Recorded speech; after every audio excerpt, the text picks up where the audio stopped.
Hola, bienvenidos a el resumen de esta semana, la semana número 12 ya de nuestro año bíblico. Así que qué bueno que estamos haciendo el año bíblico. La invitación es para que si no lo estás haciendo todavía o si por alguna razón estabas haciéndolo y te detuviste por cualquier cosa de la vida, vamos a retomar y vamos a volver a hacerlo y ve con nosotros para que vayas viendo estos resúmenes y vayamos haciéndolo juntos y te vas poniendo al día.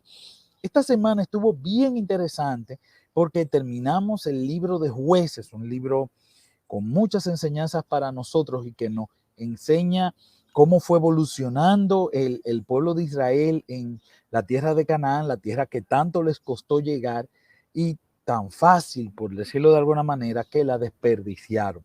Pero no vamos a adelantarnos. Esta semana nos tocaba de Jueces 14 y el libro de Ruth. El libro de Ruth que nos toca mañana. Un versículo que me parece muy interesante para analizar y que nos dan un resumen de lo que pasaba en el libro de Jueces. Básicamente dicen lo mismo los tres.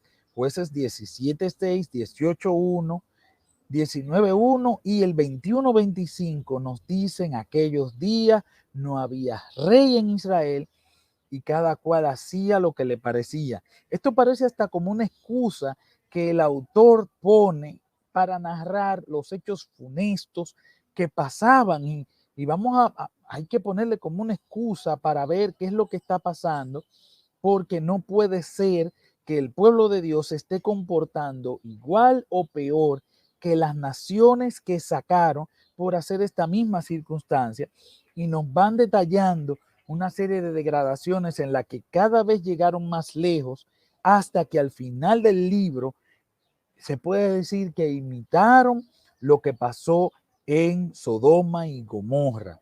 Pero vamos a ir allá. Una de las cosas que nos concentramos mucho es uno de los jueces más famosos que hay en el libro, que es Sansón.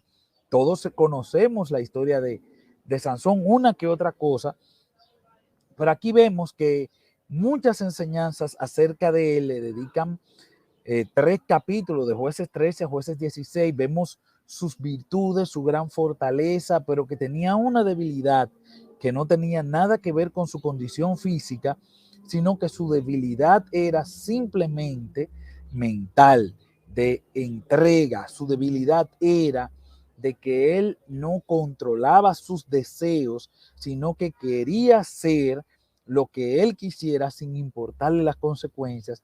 Y vaya que las consecuencias le costaron mucho, tanto que lo que pudo ser una vida promisoria, lo que pudo ser una vida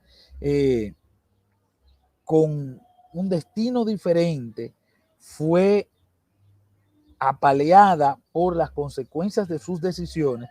Pero aún así, en el libro de Hebreos nos encontramos que Sansón fue, aunque al final, aunque sin ojos, pero encontró la manera de servir a Dios, y Dios pudo rescatarlo a pesar de él mismo. Nos encontramos una historia, y estas son de las historias difíciles que nos encontramos en el pueblo. Micaía y los hombres de Dan. Y es una historia que es increíble, porque hubo un hombre que hizo un altar, hizo un efod y empezó a adorar. Pero una tribu, la tribu de Dan, que no había sido fiel a Dios en el territorio que le habían dado, y por eso no había podido expulsar a las personas de ese territorio, entonces se fue a otro sitio para entonces conquistar. Pero en eso descubrieron que estas personas tenían en su casa un efod, un sacerdote que era un levita, y más adelante se nos identifica como que es descendiente de Moisés, descendiente muy cercano de Moisés. Y esto nos da un mensaje para todos los padres también, de que tenemos que velar no solo por las asignaciones fuera de nuestra casa, sino por las asignaciones que tenemos dentro de la casa con nuestra familia. Nuestra primera tarea es que nuestra familia sea conozca de Dios. Pero entonces esta tribu Entonces se lleva a este sacerdote y este efod que hicieron y se corrompe el culto acerca de Dios. Lo que más me llama la atención es que ellos no estaban haciendo lo correcto, pero ellos le llamaban Dios a su culto y según ellos Dios los estaba honrando. No sé cuántas similitud vemos con muchas situaciones en la actualidad, donde personas que no están haciendo lo correcto, pero dicen Dios, mi bendición y todas esas cosas. Entonces nos encontramos con la historia más horrenda que nos puede pasar. ¿Por qué? Porque estamos hablando de una historia que bajó la degradación del pueblo de Israel tanto que cayeron a lo que había hecho Sodoma y Gomorra. Es increíble lo que puede degradarse una persona siendo pueblo de Dios. Es increíble lo que, y aquí resalta lo que nos dijeron, en el tiempo no había rey y cada quien hacía lo que bien le parecía. Pero recuerden que era una teocracia lo que tenía el pueblo de Israel. Ellos sí tenían a alguien que los lideraba, era Dios, pero Dios no es alguien que obliga. Y eso es lo que muchas veces quizás los humanos no entendemos. Dios permite. Un predicador en estos días nos dijo la voluntad permisiva de Dios. Dios permitió y las consecuencias de esto fue funesta.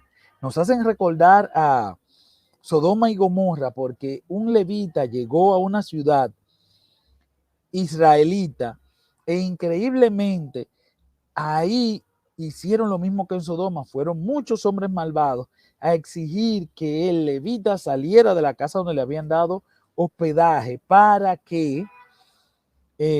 ellos abusar sexualmente de él. Y él le cedió su concubina y abusaron tanto de ella que ella murió. Esto no parece una historia del pueblo de Israel, pero increíblemente nosotros como humanos no estamos exentos de caer si no nos aferramos a Dios. Y nosotros vemos el libro de Josué y vamos a entender por qué después las cosas le pasan al pueblo de Israel. Porque cuando se soltaban de Dios, ellos iban degradándose y degradándose. Y esta historia llegó hasta tan lejos que casi exterminan la tribu de la ciudad que fue la tribu de Benjamín. Al final, cuando el pueblo se horrorizó al enterarse de esto y tomaron venganza.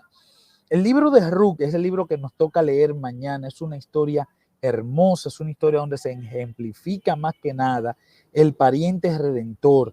Y vos, como pariente redentor de la familia de Noemí, casándose con Ruth, es un antitipo o es un tipo de Jesús como pariente redentor de nosotros. Pero también nos encontramos que el libro de Ruth nos enseña que no importa cómo tú nazcas, sino que Dios puede redimirte hasta tal punto de que Ruth perteneció a la familia o a la genealogía de Jesús a través de David, porque Ruth fue, aunque era moabita, aunque pasó tantas cosas en su vida, fue abuela del rey David.